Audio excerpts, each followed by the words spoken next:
So one of the fun things we did with the Druid is we tried to have different tiers based on different themes of being a Druid.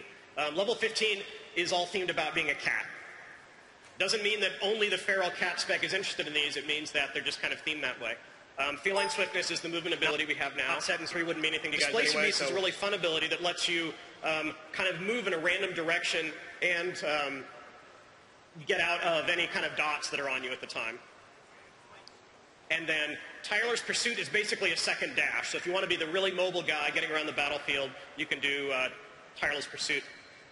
You'll see a lot of the Druid abilities will say something like, this ability activates X. So rather than having to jump to Cat and then hit Displacer Beast, if you're a Moonkin and you hit Displacer Beast, you'll go into Cat as part of that.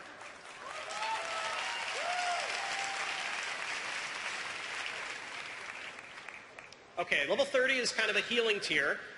Rested Druids are going to care a lot about this, but because the Druid's a hybrid class, we wanted the other specs to feel like they could do a little bit of healing as well, even if it's something they're using on themselves. So Nature Swiftness is your next spell is instant. It's pretty similar to what we have today. Renewal is a big heal that you can do on yourself. And then Cenarian Ward, you designate a target and put a shield on them, and then they'll get healed when the shield gets broken. Okay, Tier 45 has some crowd control in here. Fairy Swarm is one of those spells that replaces Fairy Fire, but in this case it's also more powerful than Fairy Fire because it does the snare as well. Mass Entanglement's exactly what it sounds like. Root everything. And then we thought it'd be a lot of fun to put Typhoon in here. So if you want to be the bear with Typhoon, here's your chance.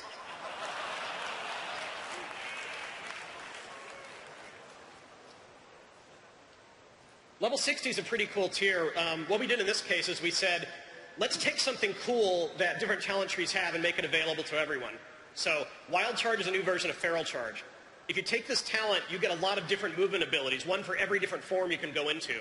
So if you're Bear, you get the Bear Charge. If you're Moonkin, you get the Moonkin Charge.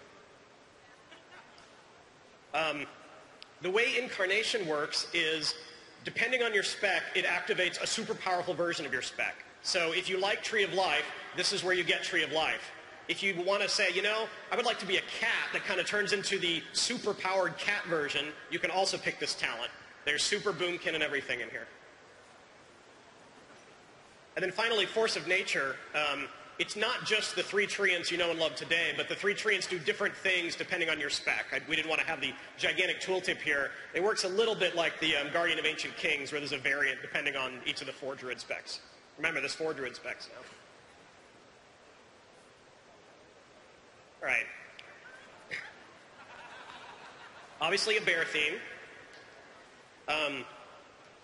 Demoralizing Shout and Demoralizing Roar was one of those abilities that we weren't sure the game really needed anymore. They were kind of just maintenance-y. The debuff wasn't that interesting. We thought, let's just get rid of them and focus the tank debuffs around the more interesting Thunderclap and Sunder and things like that.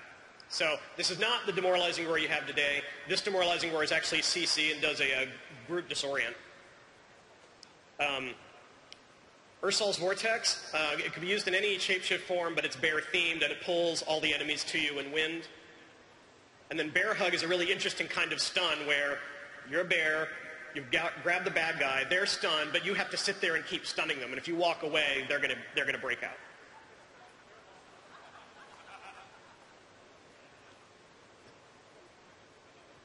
All right.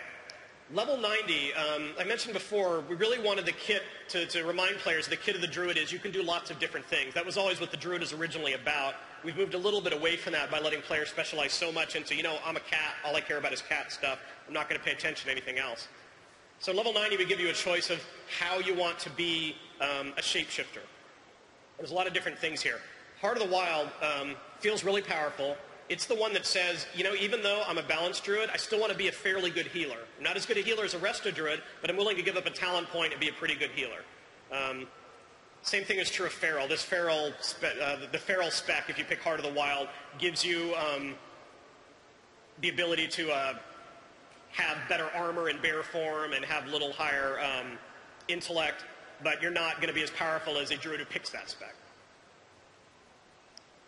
So that's Heart of the Wild is more about focusing on that form. Master Shapeshifter has to do with the actual act of shifting itself.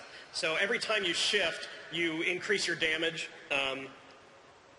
an attack power, which stacks up. So if you shift multiple times, you can build up this buff on yourself. And then disentanglement, when you shapeshift, it removes roots and does a heal. And there's the full Druid tree.